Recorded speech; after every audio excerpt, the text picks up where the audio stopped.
Morning, everybody. Today is Thursday, May 29th, 2025. We're here for a work session. If we could all please rise for the Pledge of Allegiance. I pledge allegiance to the flag of the United States of America and to the republic for which it stands, one nation, under God, indivisible, with liberty and justice for all. Thank you, everybody. Okay, I have one announcement for today. A reminder that Sunday, June 1st is the East End Mosaic Festival. It's right downtown on Main Street. It begins at 12 noon and runs till 5 p.m. Again, that's Sunday, June 1st, and I want to say it's like their 18th or 19th annual. I know it's been there quite a time, and it's pretty interesting on some of the artwork that's done on the roadway. They purchase squares of asphalt and have that as their blank palette, and then they just go out and they decorate and color and really do some neat stuff. So if you get a chance, stop on down, noon to 5 on Sunday. All right, we're here for work session, open session today. First matter we have is matters surrounding Riverhead in Action video in support of National EMS Week, and that's with Councilman Rothwell. Yes, good morning. So I had a great opportunity along with the supervisor to go up to our VAC, and we did a nice little video for Riverhead in Action, kind of talking a little bit about the things in which they do and how they are comprised of and volunteers and what the future looks like for our VAC. So I think we got a great video this morning.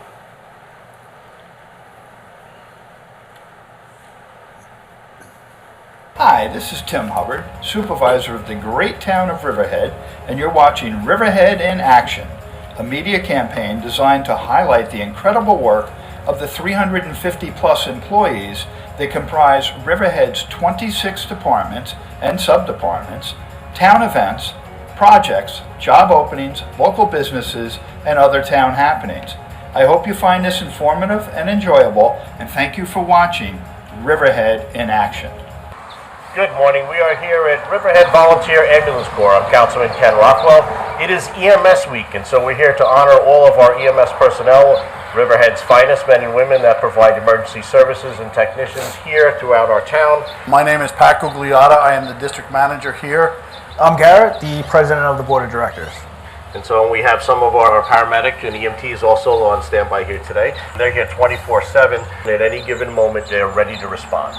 We've got a lot of advanced life support systems we're going to show you here. We're going to get a tour of some of our ambulance and some of the equipment that they have here on site. We're standing out in front of one of our advanced life support ambulance here that RVAC provides. Since COVID, a lot of the equipment has dramatically increased, but of course every year technology is increasing. So Pat, tell us a little bit about the cost of this equipment and what's involved in terms of providing it to all of our... Sure, this is just some of the equipment that we utilize during a cardiac arrest. And the stretcher being obviously one of the most important ones, we use it on all calls. Prior to COVID, this stretcher cost about $20,000. After COVID, this stretcher now goes for $35,000. We just had to buy all new tablets because the last ones we bought in 2015 were about $2,000 again. They're $3,500 each now, and we have to supply all of our vehicles. This Lucas device, the first ones we bought were $13,000. And now that we have to replace them, they are $20,000 a piece now. Video laryngoscopes. This right here went from $1,200 to $2,000 just in 4 years. Vital piece of equipment for us. The cardiac monitors is a big one. The last we paid for the cardiac monitors that we had, I believe it was $30,000 or $35,000, somewhere around there. These monitors here, we paid $60,000 each. And we're outfitting each and every ambulance with all this equipment. So how many ambulances do we have again? 5. So we need 5 sets of everything. Plus 2 responders. The only thing that don't go in the responders obviously is the stretchers, but they get the Lucas, they get the cardiac monitor, the video laryngoscope, the tablets, and all of the other equipment that we need in order to provide care. So just to explain to our general public that's watching here, many times if God forbid somebody's in cardiac arrest and they're going into the ambulance, there's a perception that the ambulance immediately takes off and gets to the hospital as quick as you can. But with advanced life support equipment, you guys can almost do everything in which the ER can do right here inside your ambulance. So sometimes that ambulance remains still for a little bit while we're doing IV lines, right? While we're getting a 12 lead on the cardiac monitor. And so that to get the best technology and the best results on the cardiac monitor, that ambulance needs to be still for just a little bit. Yes, correct. And then it's off to the hospital. Yes. All right, and we're going to get a little tour about what individually some of this equipment does, right? So this is our Lucas. It helps us with manual compressions. It accommodates a wide variety of patients, and it helps our staff from getting exhausted with doing manual compressions. And this is our cardiac monitor. It helps us retrieve vital signs, EKGs, and monitor a patient during cardiac arrest. And this is the one scope. It allows us to visualize the vocal cords when intubating a patient so that we can protect their airway. So we are inside the ambulance bay here at RVAC, and as you can see, we only have inside storage for 3 ambulances. We have 5, including multiple first responder vehicles. So tell us a little bit about what else is necessary. So we designed a building that is the bare minimum of what we need, but it still gives us a little bit of room to expand as the town of Riverhead expands as well. It's going to be a 3-story building with 5 bays, so we can store all of our ambulances in there, but it'll be 5 double bays. So we'll have the ability to store 10 pieces of apparatus inside instead of outside with the elements. The building itself is going to allow for our crews when they're not on calls. It gives them a place to sit, it gives them a place to eat, it gives them a place to relax. It also has offices. It has a training room, which we do not have right now, and it has a meeting room, which we do not have right now. So the new building is going to certainly give us a lot more room, but it is a minimum of what we need for now. It gives us room to expand. Your team has gone around the town of Riverhead. We've looked at other potential locations, but we like Osborne and Route 58 because it is truly centrally located. You're near a lot of the senior development complexes within the area. So this is a crucial site, so we are actually going to take down this building. For a portion, a few months, you guys are really going to be working out of your vehicles while we construct a new building. And so that part of the selection and how we go about constructing a new business is kind of have a prefab building that's going to essentially arrive on site for a quicker response in terms of a turnover from tearing down this building and an installation of a new building altogether. In addition to protecting our equipment, it's making it all-around better services to protect our volunteers as well, and our EMT staff and paramedics, giving them proper resting quarters, kitchen areas. Some are working around the clock, 24/7 shifts. So for them to come back from one call and be able to sit, maybe get something to eat, relax a little bit, and ready to respond to the second call. So it's an ongoing, continuing process. And we also want to have appropriate facilities for our members to get clean here so they don't take whatever they encountered here to their families. Right? A lot of our members have new children, senior citizens at home. We don't want them getting sick because they're here at work helping the community.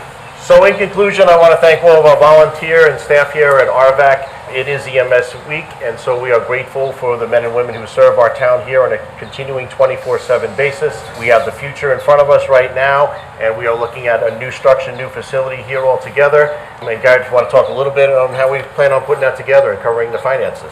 Yeah, we're looking with starting the medical billing. It's been a success for the last few years, and thank you to the town board for letting us go ahead with that. But that money is being used to buy all the equipment that was shown to you guys today because the tax funds just isn't enough money to keep up with the rising cost.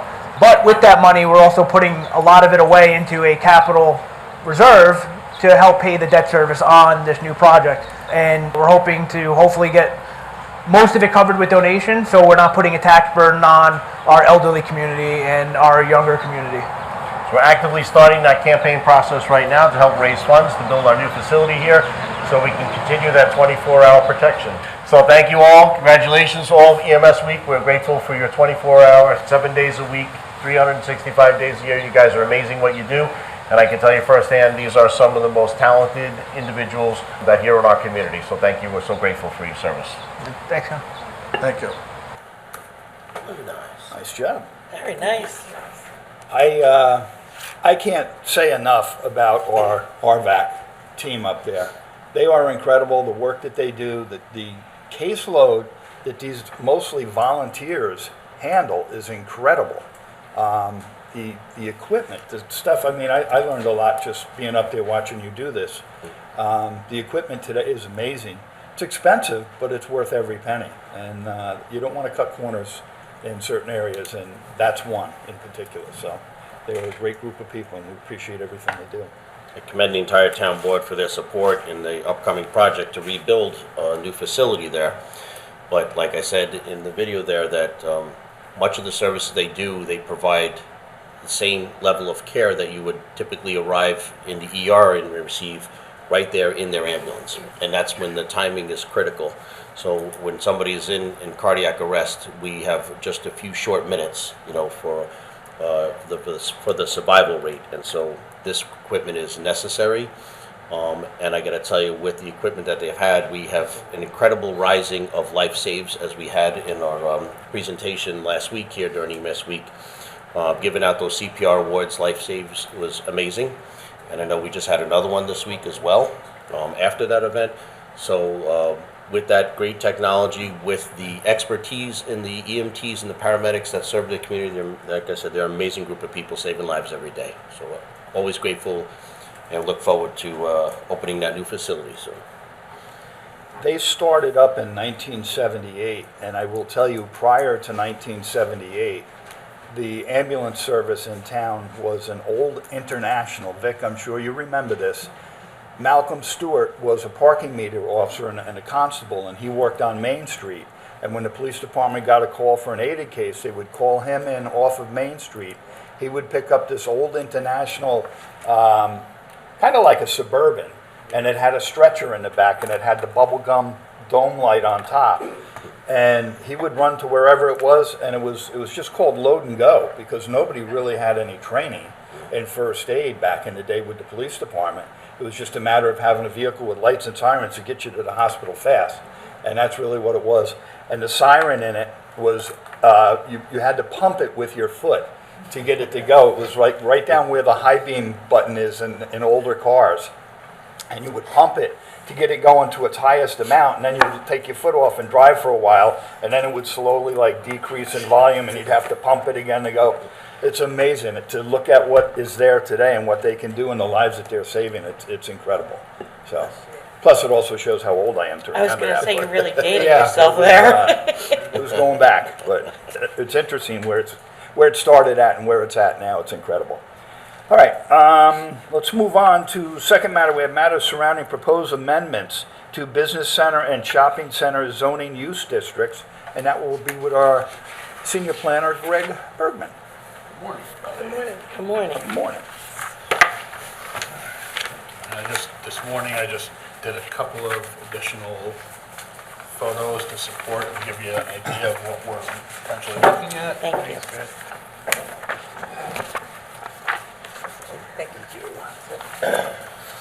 All right. So in furtherance of the comp plan, we're proposing some changes to the business center and shopping center zoning use districts, which are generally centered along Old Country Road. I believe if you go to page 6 in the packet, 6 or 7, I provided just a clip from our town GIS, which indicates the locations of both of the zoning districts along Old Country Road. As you're driving down Old Country Road, the BC and the SC zoning districts are virtually indistinguishable. You know, there's no real clear definition of where these zoning districts start.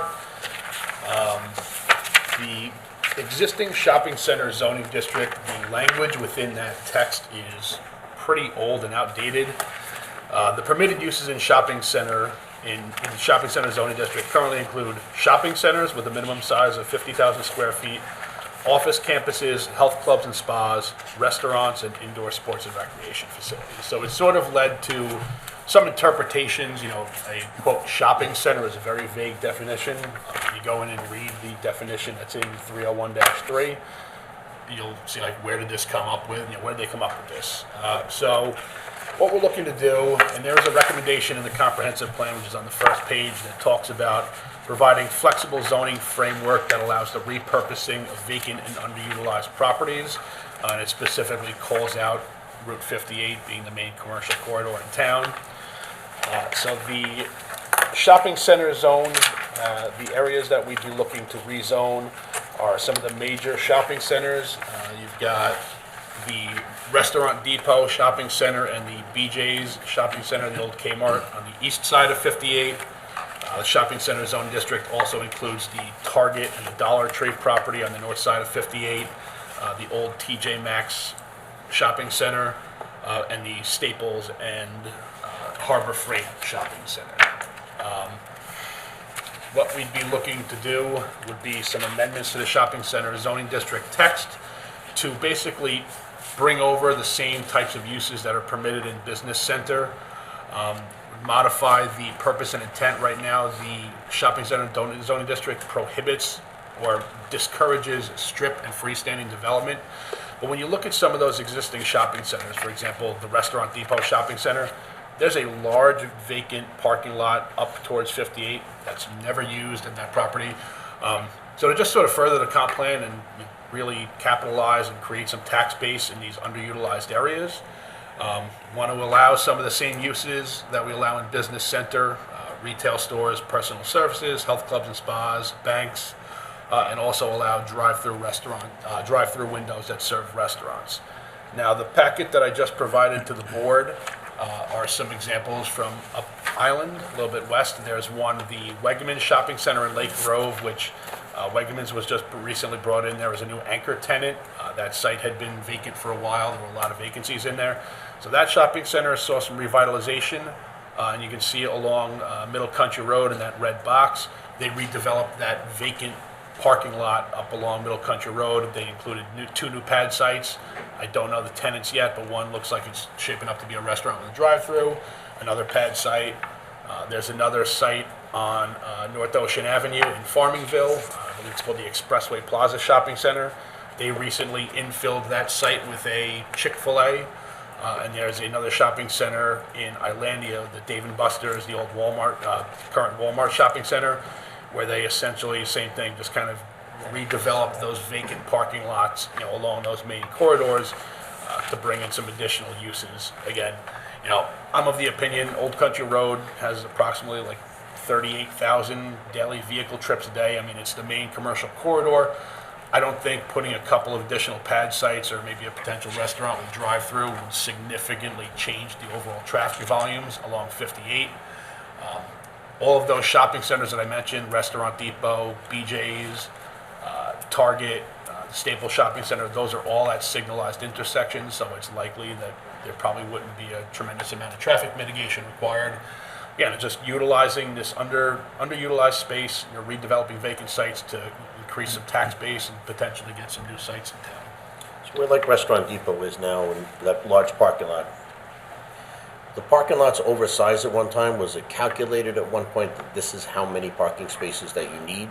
And has anything changed, like different today, that we now can give up some of those parking spaces? Yeah, so I believe the old code, when a lot of these shopping centers were developed, the parking requirement for retail was 1 per 200. The parking requirement for retail is now 1 per 250. So there was a relaxation of the parking requirements. And, let's face it, the retail market has changed. 15 years ago, 20 years ago, you'd go to a place like Smith Haven Mall. When I was a kid, the shopping center, the parking lot was completely packed.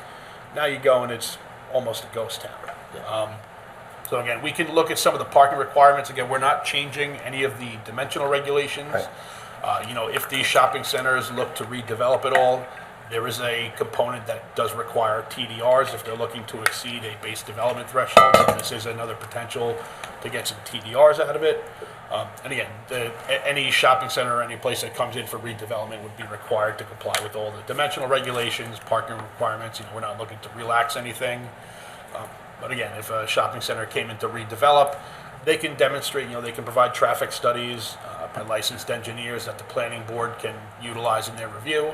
And if they find that certain parking demands for certain uses don't coincide, they can provide some sort of flexibility with the parking. So pretty straightforward in terms of the shopping center amendments. I've got one question for you. Yes. In B, it says special permit uses. Why is a movie theater a special permit use? So there was actually a proposal back when I first started with the town in 2015, 2016. There was a proposal to redevelop the current Restaurant Depot shopping center with a movie theater. That proposal sort of went nowhere, sort of died on the vine. But that's what that was brought in as an amendment. Do we have to, can we move that up to permitted uses? And why does it have to be a special permit? I mean, that's a question for the board. I mean, I'm not really sure. A movie theater, movie business is not really booming right now. I'm not, if I- we get, no, I mean, if we get, if the board wants to add it as a permitted use, I mean, I would have no problem with that. But I mean, that would likely, you know, I don't necessarily envision in the near future a complete demolition and redevelopment of these sites. I kind of envision more of it as a way to infill, you know, like those vacant, you know, like in the Restaurant Depot Shopping Center. Target's got a big, you know, sort of that secondary overflow lot Yeah. along 58. I mean, if the board wants to, you could add it as a permitted use. I wouldn't have a problem with that, but it's not necessarily something that I kind of envision these shopping centers completely demolishing and redeveloping. Yeah, I don't see, I mean, I'm not saying that shopping center has to be demolished. I look at Big Lots, for example, right? They may just retrofit that building into a movie theater, is my point, without making it onerous and making it a special permit, you know, where it's applicable. The other one is, you know, to the west of Target. You know, you have Dollar Tree and there's something else in there. Just so it makes it easy for somebody to get in without a special permitted use. That's one. Second thing I'd like to ask is, and I know Matt's not here, he was here. We did discuss, and you'd have to clarify this for me. We talked about is, you know, where the Verizon store is, you know, it's adjacent to the Staples parking lot. The Verizon store right on the circle, that pad building. Yeah, yeah. Is that part of the Staples property? That is actually, yes, that's Okay. part of that.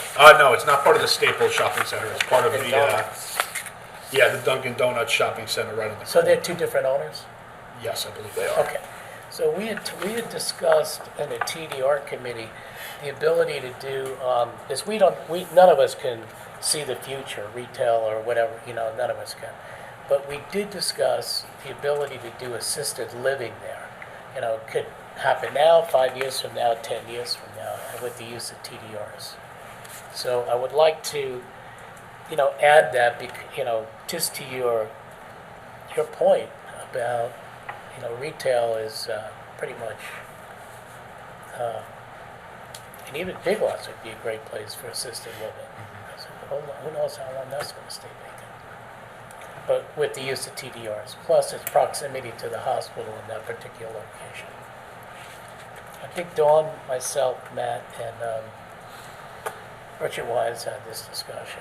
Yeah, I would agree with the councilman. I don't have a problem just making movie theaters number 11, take away the special permit use, just so that, you know, it becomes a little more enticing, so that it may be, should there be an interest from anybody, that they would feel the process was a little more simpler. And there's also VR stuff going on, you know, in theaters. And there's more stuff happening in theaters that are more electronic and interactive than just movies. So, Yeah, I mean, I'd have no issue adding that. I can take that out as special permit. We can put it in as a permitted use. great, thank you. There's just a We couple. often get asked about movie theaters when on the campaign trails, but residents really do seem to want a movie theater in town.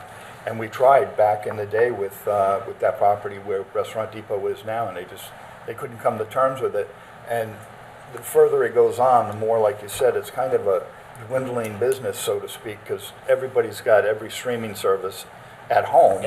You don't have to, you know, you don't necessarily have to go to the movie theater, but it is very nice to go and see on a big screen and with sound effects and everything. Certain movies should be seen on a big screen, so I would enjoy having a movie theater in town for sure. All right, we can do that. And it is worth noting that I believe Karen Gluth was working on that project, but I believe there were discussions about if a movie theater was going to come there, you know, one of those major national chains, they were looking for a drive-through restaurant. They wanted right at in the that front. same town site. Absolutely, So that's correct. That would likely have come up if that project and that proposed development went a little further. We may have seen that. We may Correct. have adjusted the code at that point. Greg, was anybody looking to put a movie theater in the Tanger? Any in the Tanger? I have not heard anything. I mean, I know Tanger has a lot of, you know, they want to address their vacancy issue. Right. They want to be, you know, they're trying to get creative with how to infill those spaces, but I have not heard anything about a movie theater. That piece of property between Tanger 1 and Tanger 2, they were looking to put something in there at one point in time. Right. Well, Shake Shack, does that well, happen? no, that's the Dries Specchio piece. That's Right. like the sort of Oh, in the middle of Tanger. That site recently got approval. That site had approval, I think it was like 2008, right before the market crashed. It's about 30,000 square feet of manufacturer's outlet center. That site plan recently got final approval from the planning board at the last meeting. Again, I don't know whether or not they're ultimately ever going to build that. You know, I mean, look at the vacancy rate in Tanger. Right. Probably wouldn't make good business sense to go and build 30,000 square feet when they're struggling to fill the existing space. But again, they have an approval. I don't know what's going to happen with that. Just a couple of other small tweaks to the both the business center and the shopping center zoning district. I'm bringing into the lot yard bulk and height requirements, explicitly calling out the 35-foot front yard unoccupied buffer in both the shopping center and business center zoning districts. Right now, that's sort of a small subscript in our dimensional regulations that has frankly sort of been missed and not really always picked up on. So I'm just bringing that to the forefront so any potential developers are aware of that. Incorporating some supplementary use regulations, specifically regarding drive-through windows. You know, we don't really have any standards in our code right now about restaurants with drive-through windows. You know, we've seen it in certain places where it can create traffic issues. You know, there's the Starbucks in the Dick's Shopping Center. I know can get very packed, and you know when people when people come into that. So we're establishing minimum queuing length for the drive-through window, just to ensure that there's no impacts to the shopping center itself or County Route 58. Really just kind of establishing minimum standards for those zoning for drive-throughs. Got one question. Okay, in here, and I know it's mentioned somewhere else. Should we put in here what the parking space width is? So that's in the, I think it's in 301, 231. It's already in the supplementary use regulations in off-street parking. Okay. 10 foot by 20 foot parking stalls. It gives the board responsible for review discretion to do 9 foot by 20 foot double striped. But that is already, the width of the parking stalls is already in our So code. no need to. No need for that. Greg, I have a question. Yes. I know that the stores west of the traffic circle, they were all required to have a berm and landscaping. If where Restaurant Depot is, if something was to come there, would there be a requirement for them to have plantings or bring in some kind of berm structure to kind of shield it, that it doesn't look like it's right on the road? Yes, not necessarily a berm, but that would be captured in that 35-foot unoccupied front yard landscaped area. So for example, if the Restaurant Depot site came in for redevelopment, they would have to incorporate that 35-foot buffer along 58. We didn't, when the Restaurant Depot came in for their site plan, we didn't really capture it at that point. No, they're far enough back. Well, it's just, it is, so that site is sort of unique. It's actually several different individual tax map numbers. So like they came in for Restaurant Depot, which is on the eastern side, it's a separate tax lot on the eastern side of that property. Really, the vacancy in that site, to have them at that point incorporate that 35-foot buffer didn't seem appropriate at that point. But if it comes in for significant redevelopment where they're constructing new buildings along 58, yes, we would look for that 35-foot landscape buffer area. I would like to say that since Restaurant Depot went in there, they really have spruced up that shopping Did center. a nice job redoing it in there. Yeah, they really stuck to their word from when they came in, with their application, so that's really good. Yeah, no, just from a perspective, been here for going on 9 years now. When I started here, the vacancies on 58, it was pretty widespread. But if you look at it now, there's a couple of stores that go in and out, getting redeveloped, getting refilled. You look at the BJ Shopping Center, they've got pickleball, DSS in there. There's a couple of other medical offices going in there. Vacancies along 58 have really come a long way. I think we've done a good job. The old Sarge's property there, something is going in there? It looks like there's movement. Yeah, there. there's a, so they did some clearing on there to install a sewer main to connect, I believe, the old Blockbuster building. Yes. They had to, there was negotiations with the sewer district, so they did some clearing on the back end of that property to install a sewer main which will connect to the office complex to the west. Okay. In terms of the old Sergeant's Rec Center building, there is a proposal for bargain molding to go in there. They just had an administrative site plan approval. They need to tweak their plans a little bit. There's some issues that they're dealing with the landlord.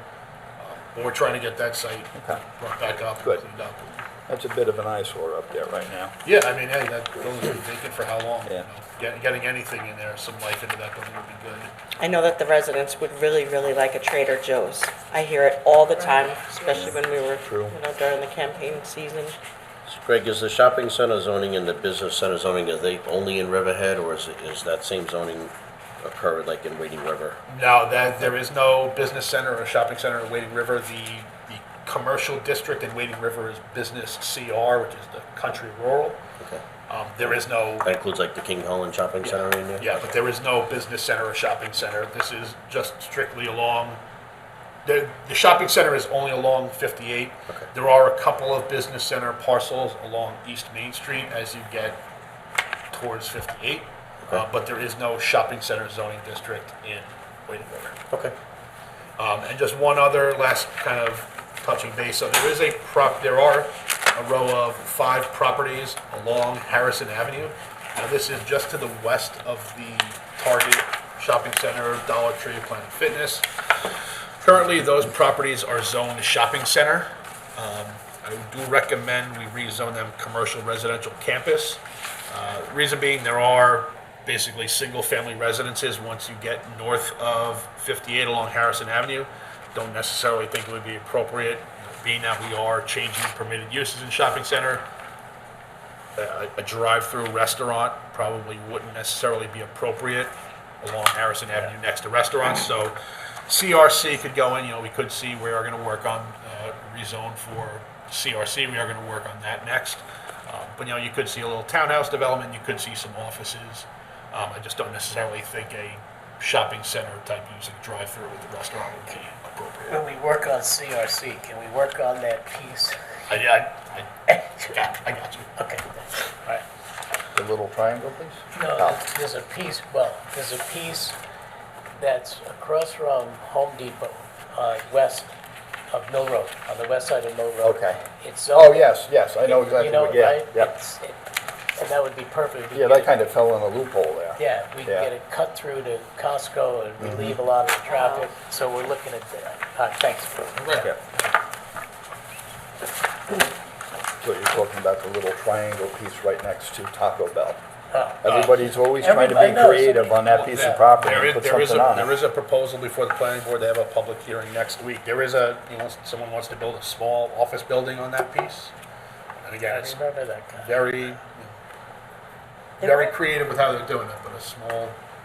Is that where they wanted to put Sonic at one point? No, that was on Osborne and Avenue. 58. Oh, Right yeah, across by from the, Apple Yeah, right Honda. next to the Yeah. right next to the gas station, the ambulance barn. that's right.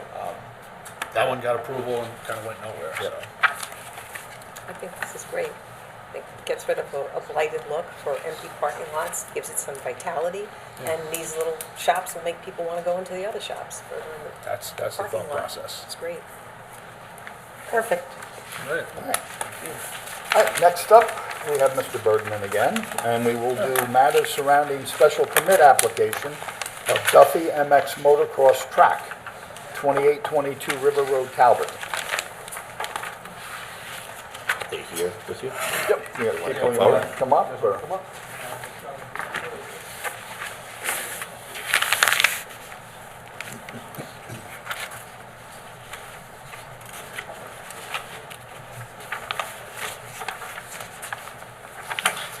Hello, how are you?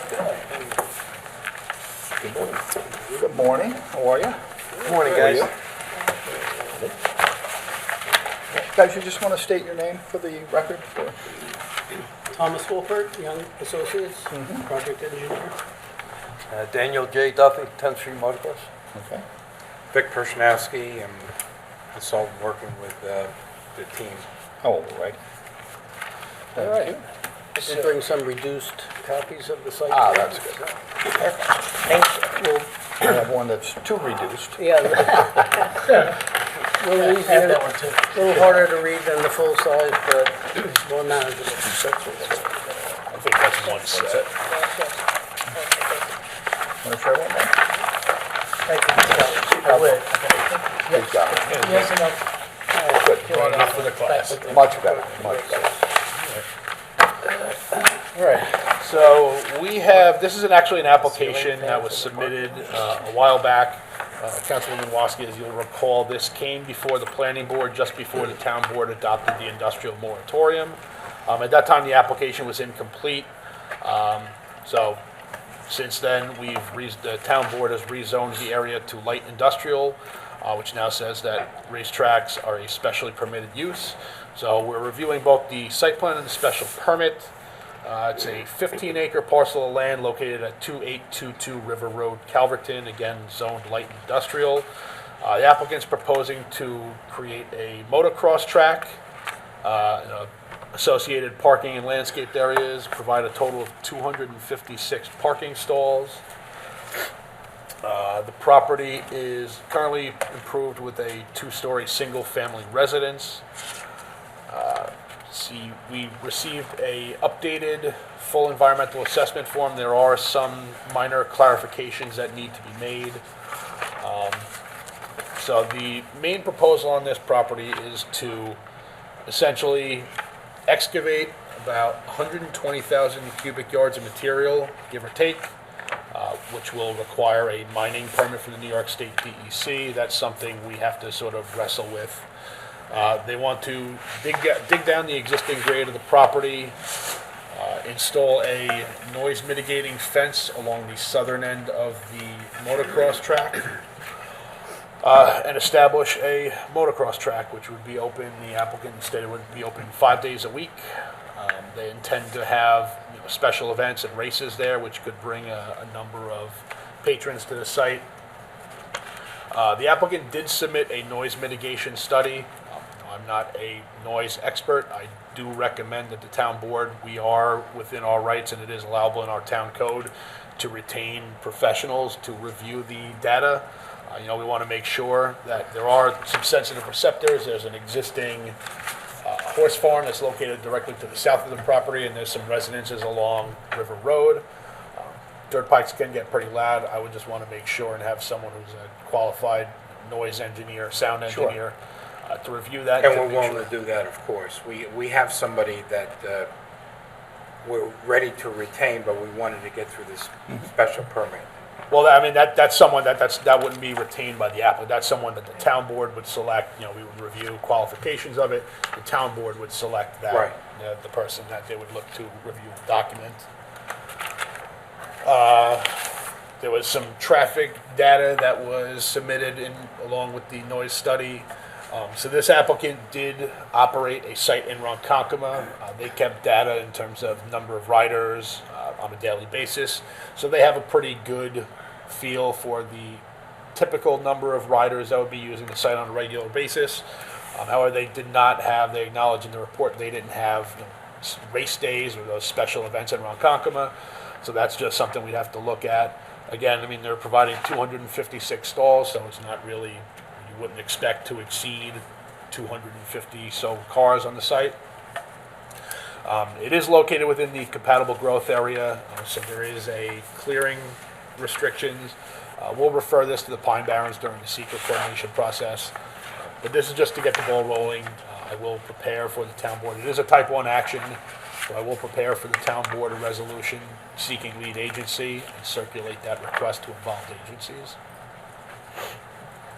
I love it. So, just a question in terms of, is this like professional use, or is this going to be like open to residents?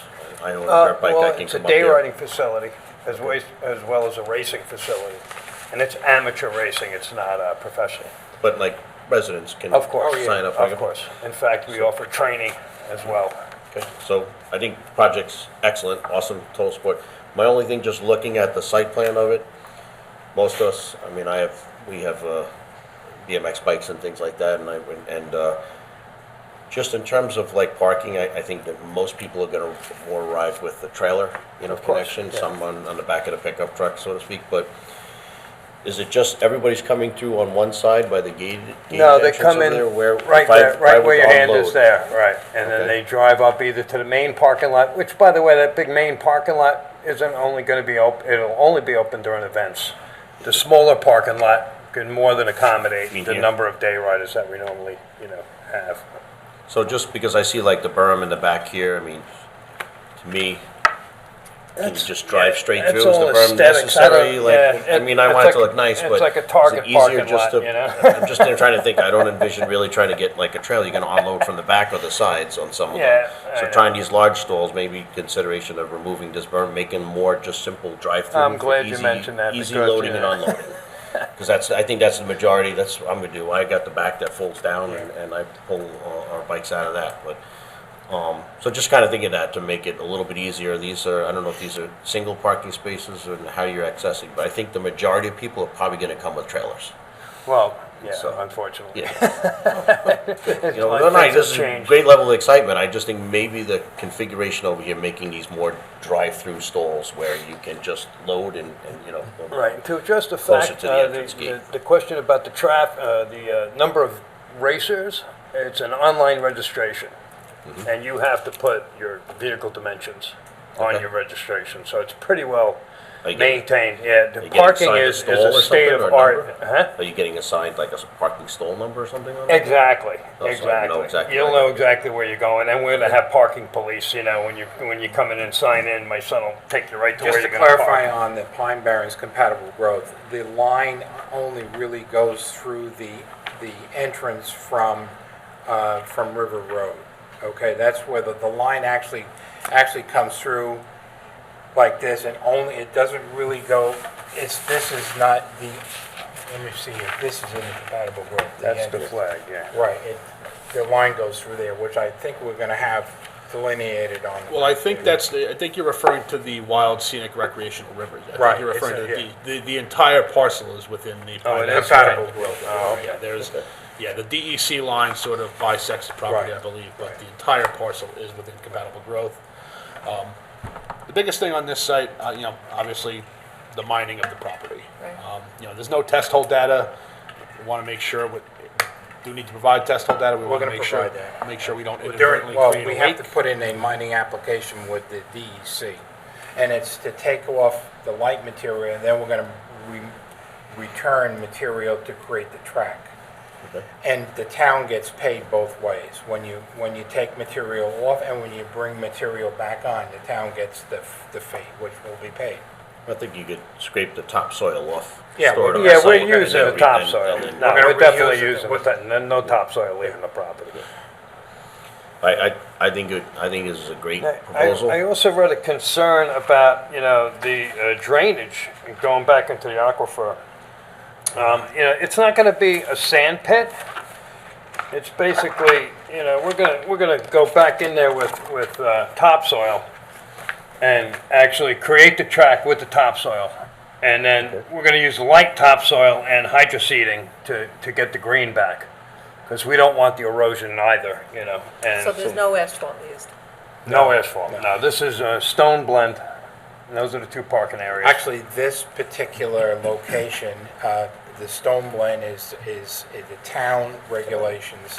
That's all we can use, is stone blend. There's no asphalt here. It's per the regulations of the town. If you want to take a look. Quads also, or just Yeah, two-wheel? yeah. Yeah, you know, and it's, you know, we just don't let people run out there and go crazy. There's organized classes for each individual skill level and vehicle, so quads don't get mixed Actually, in this with mini gives an bikes. alternative to use these bikes, which sometimes now are used illegally on open property in this town. So this gives a good alternative. Even as far back when I was on the town board, we used to have a problem where when these dirt bikes first came on, they were being illegally run on open, because we have a lot of open property in this town, and even stuff that's preserved in the Suffolk County and the town preservation, you know, farmland program. So this gives an alternative so people can ride these bikes without going illegally on property. What days a week would you be operating? Monday to Friday. Monday and Tuesday we'd be closed, we'd open Wednesday through Sunday. Wednesday through Sunday, that's right. Hey, what do you charge? What do you charge? Like, I'm curious, what's the fee? 11 a.m. No, what do you charge? The fee? Oh, charge. I really don't know. The day riding fee would be $80, and then there's an annual membership. It would be $2,000 for a single, and if you want a family membership, it's $2,000 for the first single, and then like $500 each additional family member, and that's unlimited riding. The racing, everybody's going to have to pay for the racing because it's an AMA sanctioned event and we have insurance and whatnot to be covered. And, you know, as I was watching the EMS week, I'm all about that. Back in Riverhead, we used to make donations all the time. Everybody would pull in, but we were a smaller organization. But I would definitely, you know, entertain. I want to be an integral part of the Riverhead community. And we definitely want to entertain, you know, fundraising, and especially with the EMS, because, you know, as a law with the AMA, we have to have 2 ambulances on site during a race day. So I don't know if, you know, that would be a part of your, you know, or I have to get a private ambulance crew, but we You could do both. we pay like a lot of money. It's like $10,000 to Yeah. have those 2 ambulances They get there. hired out Hopefully for do nothing special all day, events. you know. How deep are you looking to mine? It's we go down 9 feet on a 3-to-1 grade, and then I think it goes down another. Do you have that data? I think it goes down to 20 feet total in the middle. Right, so the noise, a lot of this is to create the noise berm. I know when I worked on the big racetrack project 15 years ago, the last racetrack that was built by NASCAR in the United States is in Las Vegas. And what they did was, they did a cut and fill to direct the noise up. So you meet the noise ordinance. So we would put on the record and be part of the site plan and even the special permit resolution that we would definitely meet the noise standard for the town of Riverhead. Would be required to meet that threshold. And I think we do. I became quite an expert with noise with my last track that was located literally in the middle of Ronkonkoma, right by Strathmore Bay, and no one knew we were there. It was a flat piece. We used berming and didn't dig down. But sound is all about line of sight. All right. If you put a truck in front of somebody, you can't hear them because the line of sight is obstructed. And the obstacles, you know, that you put up, being below grade, and it does leach over. Okay, and that's where this acoustifence comes in. It actually absorbs the sound. It's amazing stuff. And what happens, I actually did a field test where I used an actual air horn from a Marine air horn that's 108 decibels. Okay, I put up a 60-foot section of this fence with, you know, with poles and, you know, strung it up there. I dug a hole that was only 7 feet deep because my machine was getting stuck in the sand. I couldn't dig much deeper than that. And then it's 225 feet of our parking lot, and I intend to put a 14-foot berm with noise vegetation, you know, noise-absorbing vegetation, because the pit area is also going to have motorcycles in it, and they're going to be started up, and, you know, they're not going to be racing around, but they are going to generate noise. So basically, I scaled it down. So I only dug a 7-foot hole. We're digging, you know, a 9-foot down to 20 foot. And with the 225-foot parking lot, distance always helps noise. Okay. A bike is 98 decibels. Okay. I did 108. Okay. At the property line, that 108 is 58.2 decibels. Okay, and from my understanding, we can't have 65 decibels or greater leave our property line, or float over to another property line, because you can put an attenuation wall up and it goes over it, and, you know, 120 feet away, it's, you know, louder than it is right on the other side of the wall naturally. Believe me, I am all about keeping the neighbors happy. All right, and the most important thing I saw when I saw this property was the wind direction. I know it sounds crazy, but these houses are southeast of us, and the wind comes in from the southwest. During the summer months. All during the summer months. Primarily. Late fall, winter, and early spring, and we're closed January and February. That's when the wind would be blowing towards them. And that's a huge factor. When the wind is blowing towards us, you will not hear it. You won't hear a thing. When the wind is dead, you're going to hear some noise. You know, it's not going to be anywhere near 65 decibels. It might be like 58, maybe 56. Ambient, without any noise in that area, just within the sound meter, is 48. A car driving down the road is 83. Oh, I'm sorry, 81. A Harley is 83. Oh, and, you know, I hate to pitch it, but they're coming. The electric revolution is here. Just like Tesla's driving all over the road. All right, there's already a bike being sold for 2 years. Yamaha, Honda, Kawasaki is going to be all electric by 2035. It's not as fun. You want to know something? You want to know something? You really don't hear the bikes. I mean, the power delivery is But I different, want to hear. but they're faster. And that's going to drive, this whole sport is driven by racing and by competition. All right, two-stroke bikes went out of business in a year because the four-strokes were faster and they're louder. And they're louder, yeah. You're already racing an electric bike in the Arena Cross series, and it's cleaning up. So the AMA is backing off, and they're not letting these bikes race because it's going to kill the entire gas industry. And the bike manufacturers know this. The major problem that the manufacturers have is they're not going to be getting their maintenance money. They sell more money in parts than they do. They make 10 times as much money in parts than they do in selling the bikes. Mm-hmm. And unfortunately for them, but fortunately for the consumer, these bikes go through chains and tires. That's it. Maybe some brake pads. And again, you know, they last twice as long. I'm going to have to put charging stations in. But, you know, I don't think the sound, in 10 years, it's going to be a moot point. There's not going to be any gas bikes left. But again, you can't, you know. Oh, there's also a couple of things that we did for the noise mitigation. The track layout itself. Okay, so all your houses are right here. Okay, if you look at the lane directions of the track, none of them are pointed towards the houses. Okay, we have that one straightaway kind of over there, but that's coming towards us here. All right, so we kept all the exhaust pointing in the proper direction. It makes a big difference. It really does. If you're at a race, or if you're in an air show and a plane is coming, once it goes by you, you don't hear it until it goes by you. You know, well, I guess sound better or whatever. But, and what else? The track layout, the wind direction, hours of operation, 11 to 5, 5 days a week.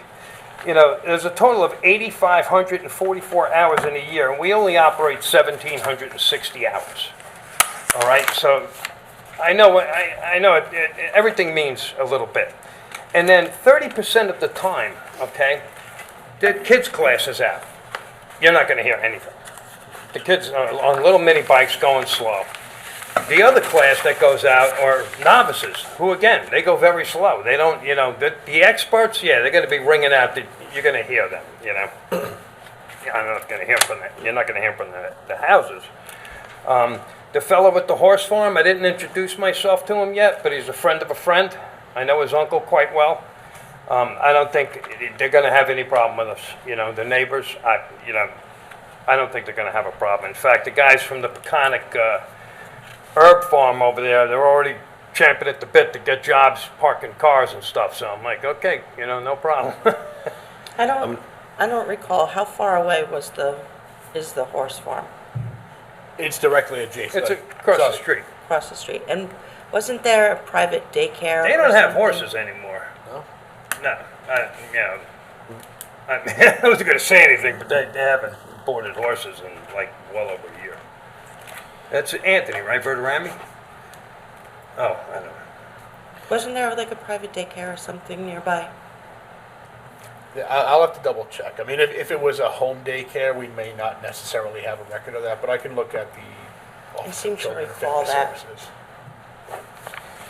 So I think this would be a really exciting project. I could tell you firsthand. I mean, I own over a dozen different types of ATVs. Everything that we have is up in New Hampshire because there is no place to ride here in Long Yeah. Island. It's just, I mean, years ago we used to go different places, but they become obsolete Well, this here. would provide that. So it'd be Also, nice to be bring a some of them legal- home. Yeah, it would also be a And, legal way of riding the bikes, so they don't But illegally ride on the open space that we have yeah, in this town. and that's on private all ours property. are up in New Hampshire because there is no place to ride. You know, the only thing I think would consider is on the design for the secondary parking lot.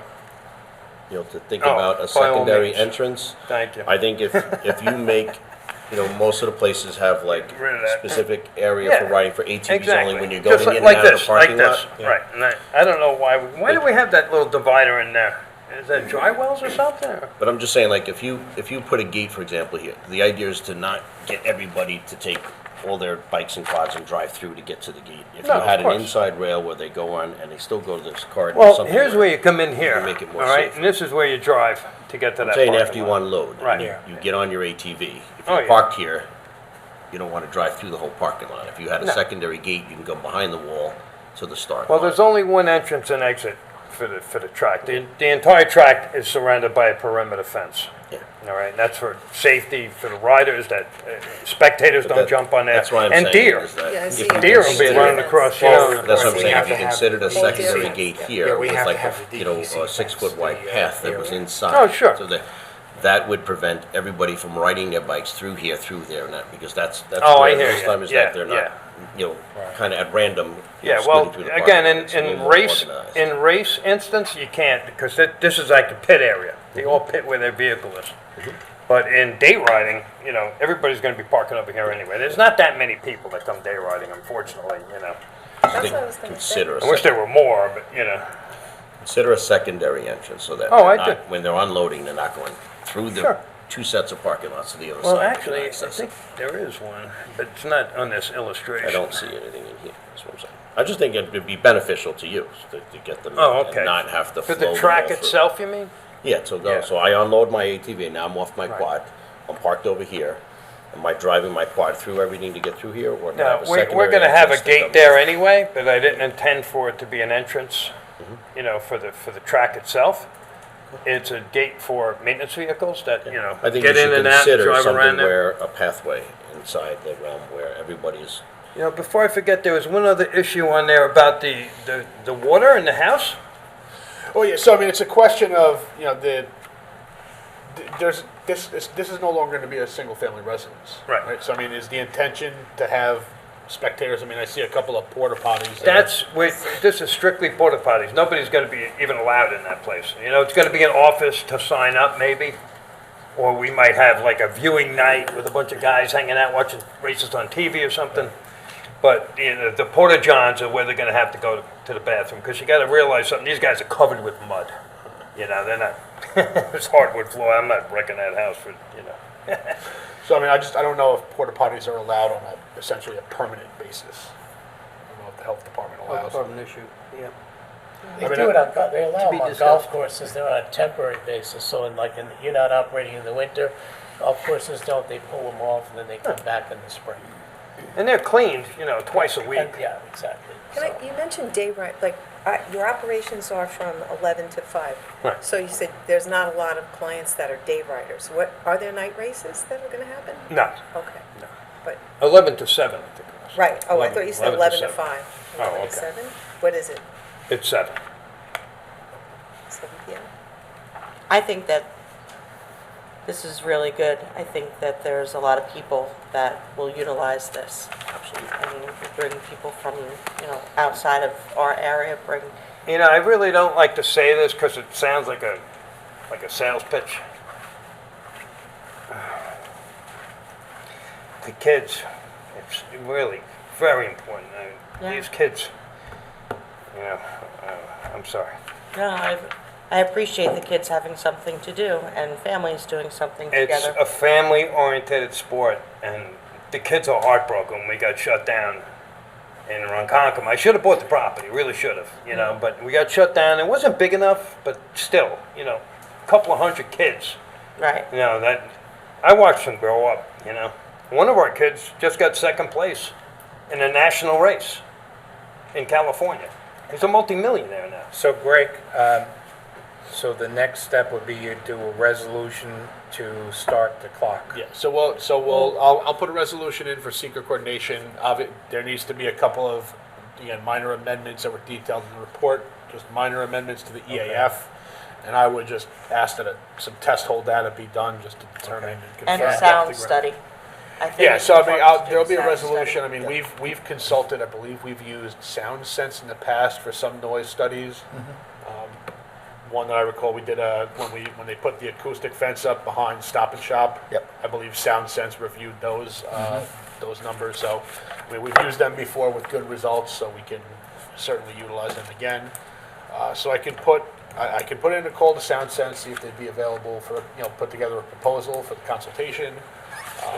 I mean, that's just my recommendation. I'm not No, I saying mean, to do it. It's up to the board, the rest I of the mean, board. that's absolutely my recommendation. Yeah, I I by agree. by no means a noise engineer, I don't want to it has to represent be. myself to be. It has to be done. Right. We need to have certainty, someone who's qualified to review this and look at the Okay. proposal to ensure that. So, yeah, we can do 2 resolutions to, start secret coordination upon, receipt of an amended EAF.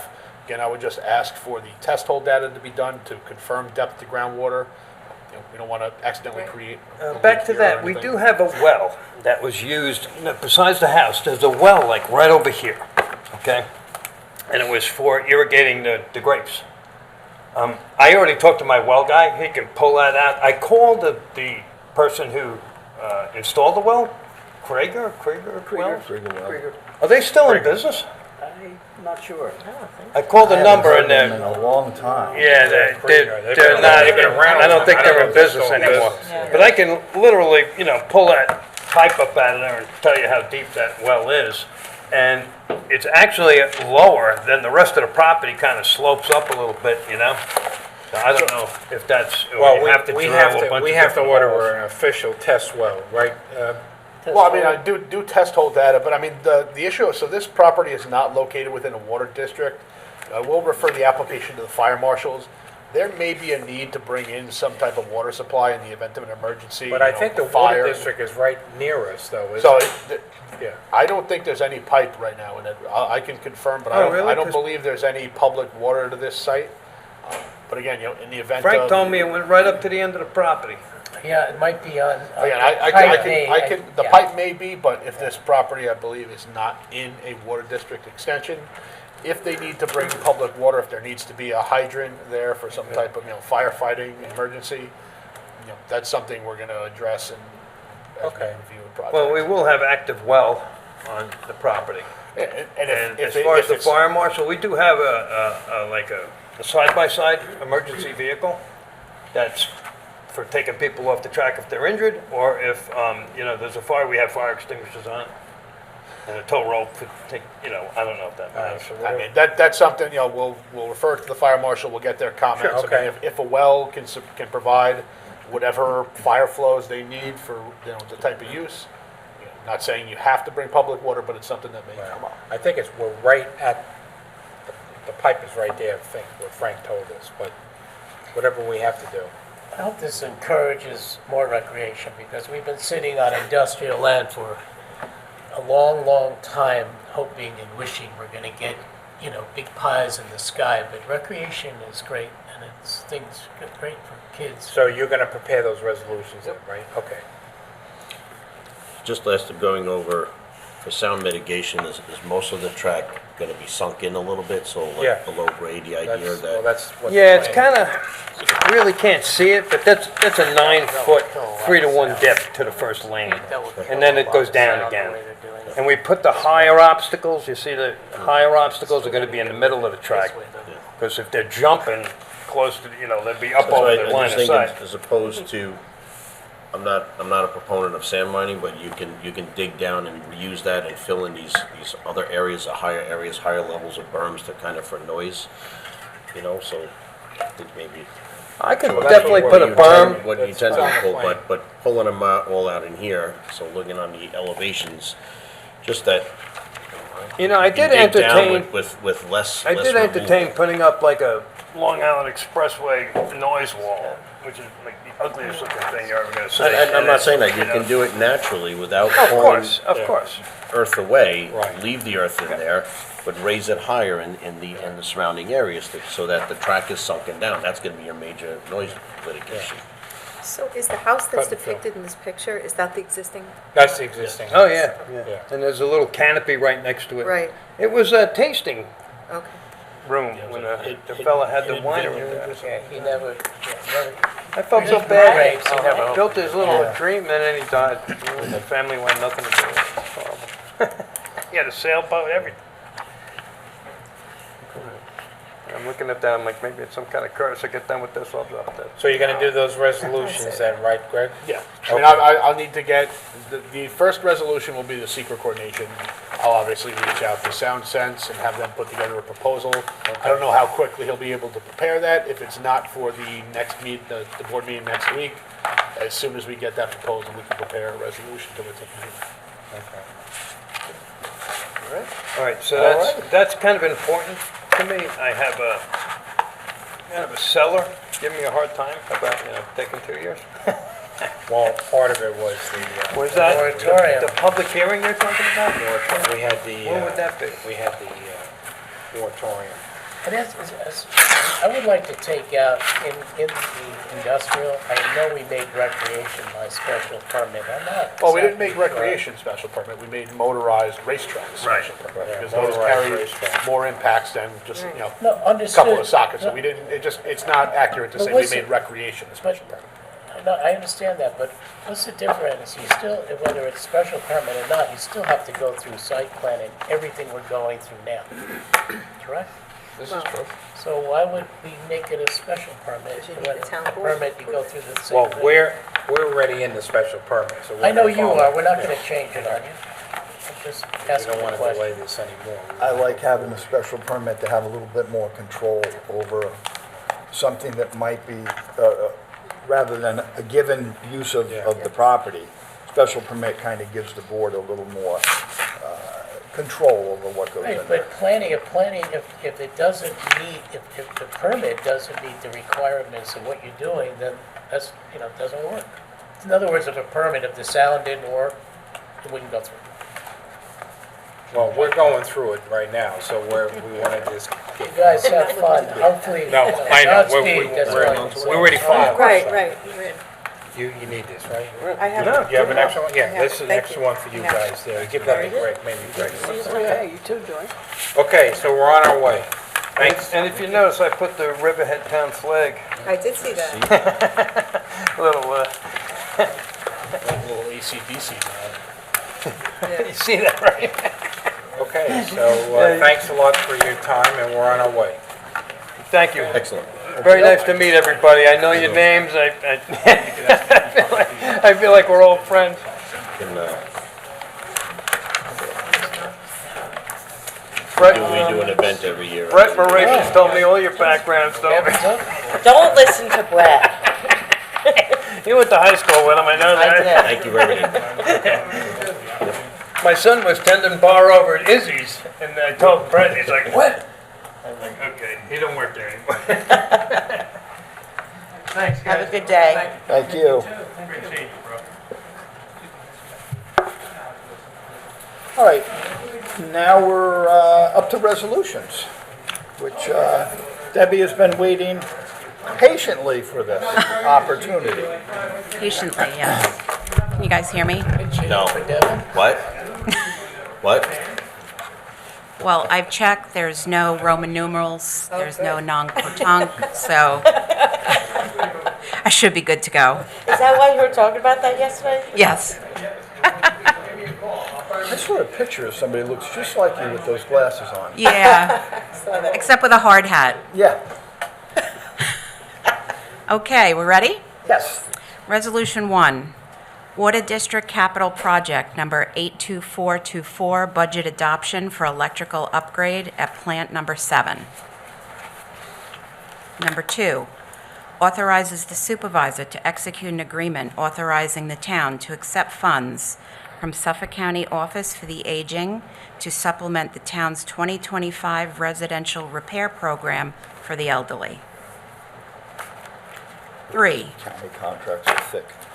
ratifies acceptance of donation of services for Peconic Monument Works. Can I just speak on that just for a minute?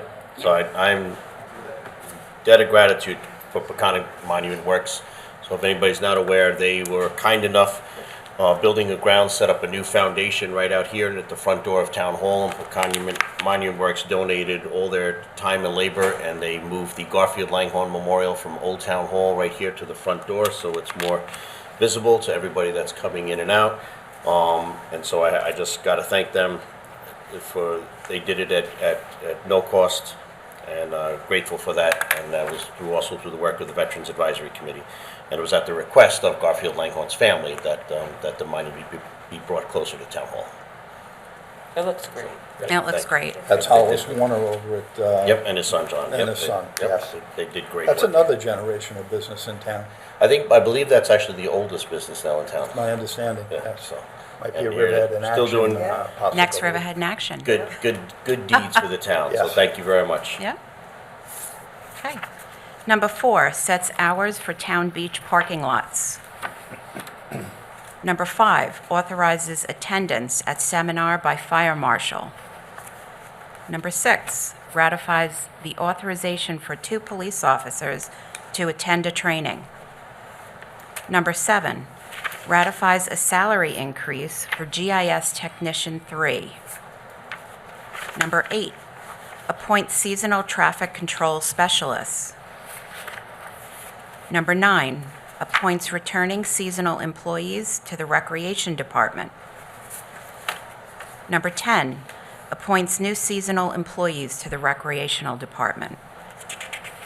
Number 11, reappoints a temporary office assistant to the Tax Receiver's Office. Number 12, ratifies the provisional appointment of a junior civil engineer. Thank goodness. Yes. Yeah. Number 13, ratifies the promotion of a custodial worker 1 to custodial worker 3. Number 14, ratifies the promotion of a custodial worker 1 to custodial worker 2. Number 15, ratifies the reappointment of members to the Riverhead Farmland Preservation Committee, ROTCAMP. 16, ratifies the reappointment of a member to the Riverhead Farmland Preservation Committee, SHEAR. Number 17, ratifies the reappointment of a member to the Riverhead Farmland Preservation Committee, Schmidt. Number 18, ratifies the reappointment of a member of the Riverhead Farmland Preservation Committee, Wines. Number 19, reappoints member to Parking District Advisory Committee, Sandluski and Israel.